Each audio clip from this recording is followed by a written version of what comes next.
Bismillahirrahmanirrahim. Bismillahirrohmanirrohim. Assalamualaikum warahmatullahi wabarakatuh. Solawat dan salam selalu dan tetap tercurahkan kepada junjungan kita Nabi besar Muhammad Sallallahu Alaihi Wasallam.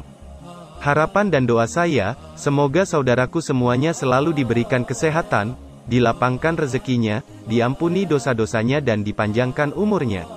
Amin, ya Rabbal Alamin.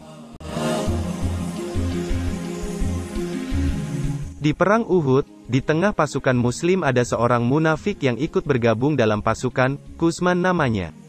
Pada awalnya ia tidak mau ikut bersama rombongan pasukan muslim karena sakit hati atas ucapan Rasulullah Shallallahu Alaihi Wasallam, bahwa ia adalah ahli neraka. Karena itulah ia diam saja di rumah saat kaum muslim pergi untuk berperang.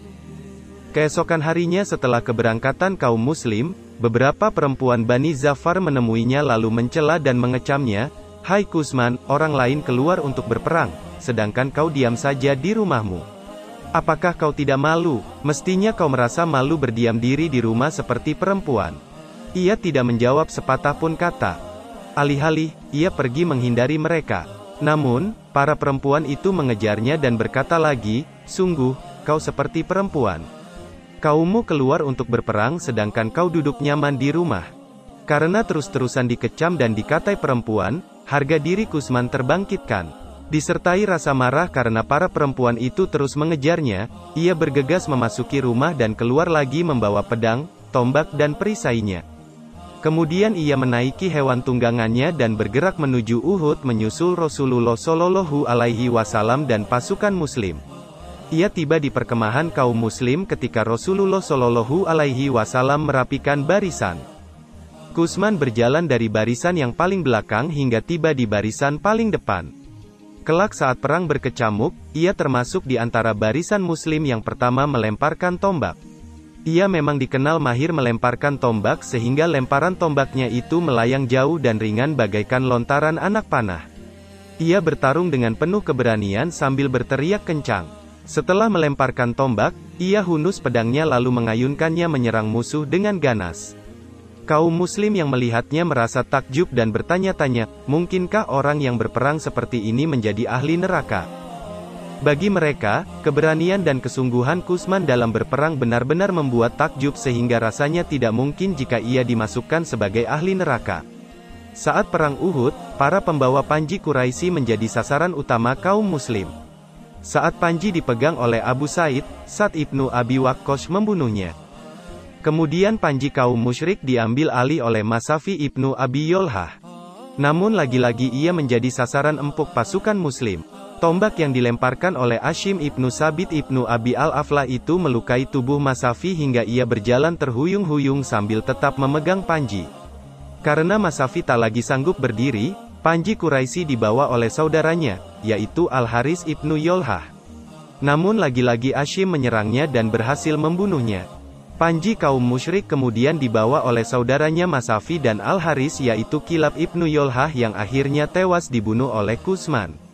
Ketika itulah kaum muslim semakin merasa takjub, mereka memuji-muji Kusman sambil bertanya-tanya dalam hati, mungkinkah orang seperti ini menjadi ahli neraka? Syurai ibn Qanit mengambil dan membawa panji kaum musyrik lalu bergerak cepat menuju barisan kaum muslim, hanya untuk menyongsong kematiannya. Ia mati terbunuh ditebas pedang seorang muslim. Panji Quraisy kemudian dibawa oleh Sawab, budak milik keluarga Abdudar. Kusman menghadang dan menyergapnya lalu membabat tangan kanannya. Sawab memegang panji dengan tangan kirinya, Kusman terus mendesak, lalu membabat tangan kirinya hingga Sawab memeluk panji Quraisy itu dengan kedua pangkal lengannya dan melindunginya dengan punggungnya. Sawab berteriak, "Wahai Bani Abdudar, apakah kalian akan menyerah?" Kusman tidak memberi kesempatan lebih lama kepada Sawab untuk bertahan. Kilatan pedangnya berkelebat cepat menebas tubuh Sawab hingga ia terkapar tak bernyawa.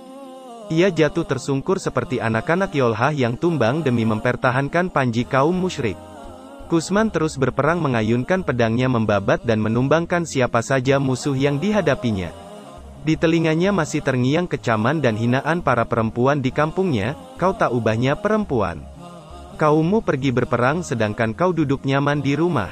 Darahnya bergolak panas ketika mendengar ucapan mereka. Ia ingin membuktikan kepada semua orang, ia lelaki sejati. Lelaki pemberani dan juga petarung yang tangguh. Tak seorang pun boleh menyebutnya perempuan, dan ia benar-benar menunjukkan keberaniannya. Telah banyak Quraisy yang tumbang di tangannya. Ia terus bergerak lincah menembus barisan musyrik dan membabat semua musuh yang ditemuinya. Suara kaum perempuan di kampungnya itu terus terngiang seakan-akan tak pernah lenyap dari gendang telinganya. Ucapan mereka itu menjadi minyak yang menyalakan semangat perangnya. Ketika kaum muslim merasa kemenangan telah mereka genggam, mereka sibuk mengumpulkan apapun yang mereka dapatkan di medan perang, sementara Kusman masih terus menyerang orang Quraisy. Pedang Kusman patah setelah berperang cukup lama sehingga ia berteriak, "Kematian lebih baik daripada kabur meninggalkan medan perang. Hai orang Aus, bertarunglah kalian sampai mati dan lakukan seperti yang aku lakukan." Kemudian ia berlari cepat menyerbu barisan musyrik. Kaum muslim yang melihatnya berkata, "Ia pasti terbunuh." Namun tidak lama kemudian ia terlihat keluar lagi dari barisan musyrik dan berteriak, "Hadapailah aku. Aku orang Zafari." Lalu ia kembali lompat dan berlari menyerbu barisan musyrik. Kaum muslim yang melihatnya kembali berkata, "Ia pasti terbunuh kali ini." Tetapi tak lama kemudian ia muncul lagi dan berteriak, "Hadapailah aku. Aku orang Zafari." Tidak lama berselang, Ka'b ibnu Malik yang mendapatkan luka cukup serius ketika pasukan Quraisy menyerang balik, melihat Kusman keluar lagi dari barisan orang musyrik lalu lompat menghadang Khalid al-Aqlam al-Ukaili. Keduanya bertarung dan Kusman masih terlalu tangguh bagi Khalid. Tidak butuh waktu lama, Kusman menebaskan pedangnya membabat leher Khalid hingga ia jatuh terkapar. Sebelum Kusman membunuhnya, Khalid al-Aqlam al-Ukaili menyerang kaum muslim sambil berteriak, "Kumpulkan mereka sebagaimana kalian mengumpulkan kambing gembalaan." Khalid al-Aqlam al-Ukaili yang mengenakan baju zirah dan helm perang, ia berteriak lagi, "Wahai Quraisy, jangan membunuh Muhammad. Tangkap dan tawanlah dia hingga kita mengetahui apa yang bisa ia lakukan." Setelah membunuh Khalid al-Aqlam al-Ukaili, Kusman mengambil pedangnya lalu beranjak pergi. Lalu ia melihat seorang penunggang kuda Quraisy yang wajahnya tidak terlihat kecuali kedua matanya. Kusman loncat menyerang dan menyabetkan pedangnya hingga penunggang kuda itu jatuh tersungkur. Ternyata orang itu adalah Al-Walid ibnu Al-Esh ibnu Hisham al-Mahzumi. Saat pasukan muslim mulai merapikan lagi barisannya setelah dilanda kepanikan akibat serangan balik Quraisy yang menghancurkan mereka, Kusman masih bertarung, mengayunkan pedangnya ke setiap musuh. Hingga saat itu ia telah membunuh 7 orang Quraisy dan ia sendiri mendapatkan cukup banyak luka.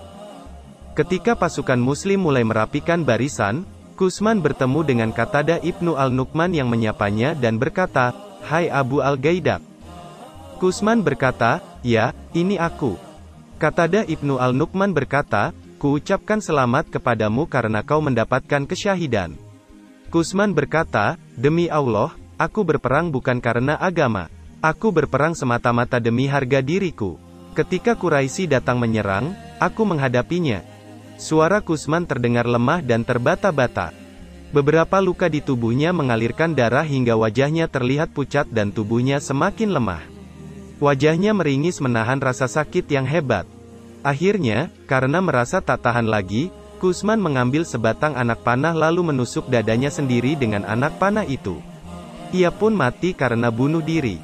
Jadi, benarlah ucapan Rasulullah Shallallahu Alaihi Wasallam ketika berbicara tentang Kusman bahwa ia adalah ahli neraka. Demikian kisah yang saya sampaikan, semoga bermanfaat untuk kita semua. Amin, ya Rabbal Alamin.